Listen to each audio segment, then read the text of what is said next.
that Pauline was one of the insiders in the district government.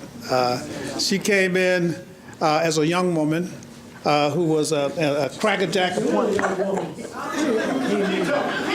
A very, very young woman. She's still a young woman. A crackerjack attorney who was, I think, was corporation counsel for the district for a while. And she'll straighten me out when she gets up here. But she's somebody that we've all known for a long time, and she's been in government for a long time, and now she's in the private sector. And like Hudson, she's going to walk us through some of the things that Marion did for young, talented people in the District of Columbia who really wanted to make a difference. Pauline Schneider.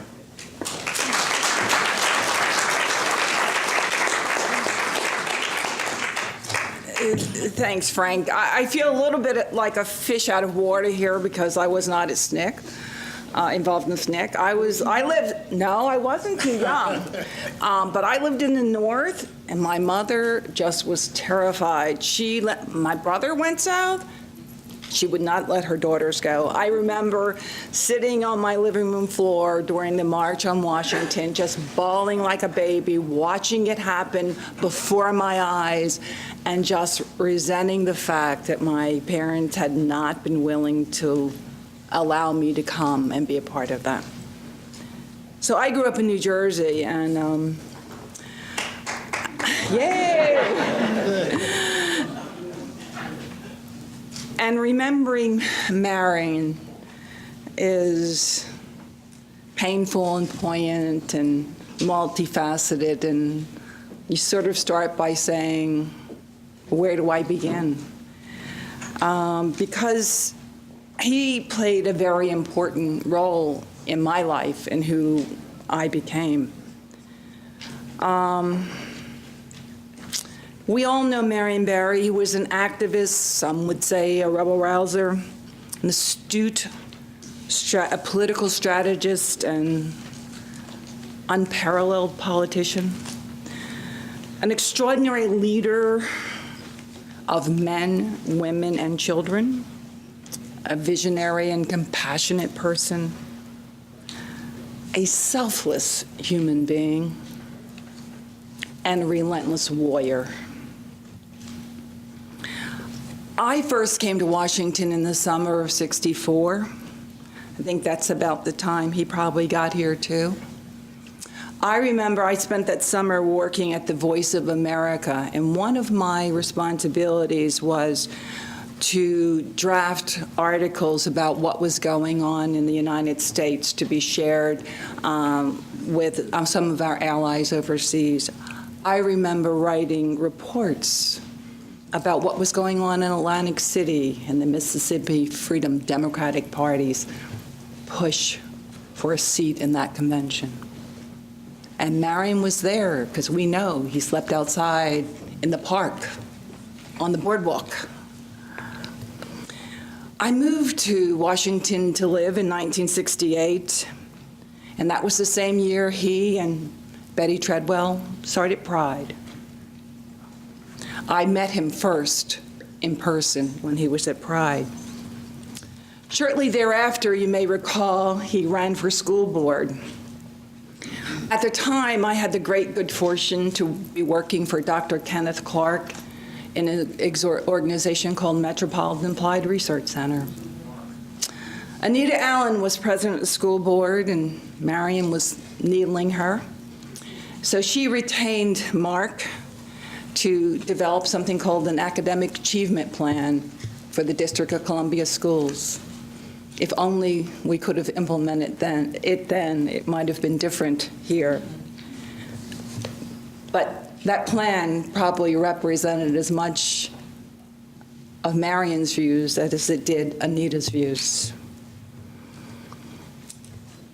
I watched him as he grew and matured and became more powerful and more crafty and just more together. I remember vividly how his political instincts were extraordinary. So I was in the Carter administration, and Carter lost, and Ivanhoe was over at Employment Services, and Ivanhoe comes to the White House. He's going to tell us how we can collect unemployment when we leave the White House. Well, fortunately, when I left the White House at the beginning, I had a little gig, and so I didn't need to go collect unemployment. Now, understand that wasn't long after I'd gone to the White House that Marion and Elijah and Ivanhoe had called me up, tried to convince me to come work for district government. And I said, well, listen, guys, I just got here to the White House, and I don't think I want to change where I am to come over there. So now I was out of a job, and I decided I was going to go and collect unemployment. So I go and meet with Ivanhoe. So this is a great story, and Ivanhoe's going to kill me for this. But he can't deny it. So I had this meeting with Ivanhoe, and I said, well, Ivanhoe, my little gig ran out, and I think I better collect unemployment. I have a couple kids. I'm a single mom, you know. He said, well, I think you should come work for the summer youth employment program. He said, we have problems. You're a lawyer. You can make sure we do everything by the books. And, you know, I said, Ivanhoe, I'm not coming to work for district government. You just need to understand that. He looked at me and said, well, listen, let me understand this. I'm offering you a job that you're qualified to do, and if you turn me down, I'll deny your unemployment benefits. And I looked at him and I said, Ivanhoe, you wouldn't do that. He said, try me, sister.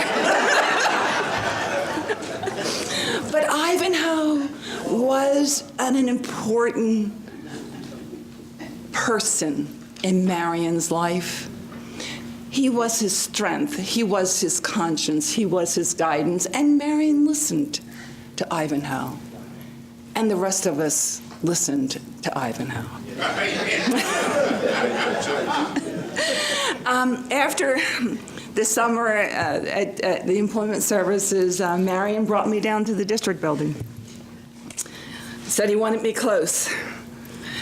And probably against the Hatch Act laws or something, I remember spending a fair amount of time preparing briefing books and things like that for when he was out doing, I shouldn't probably say this in public, but we did it. I mean, Cortland, didn't we?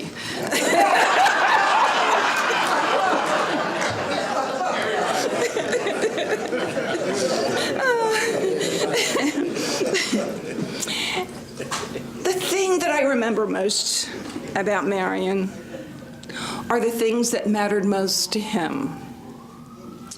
They were issues of justice and equality, fairness and dignity, a good summer job, a good education,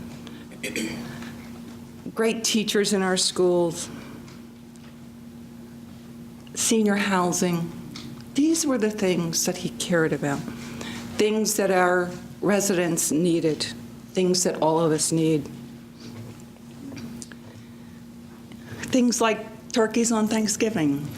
I mean, how remarkable last week at the number of turkeys that were given out. So,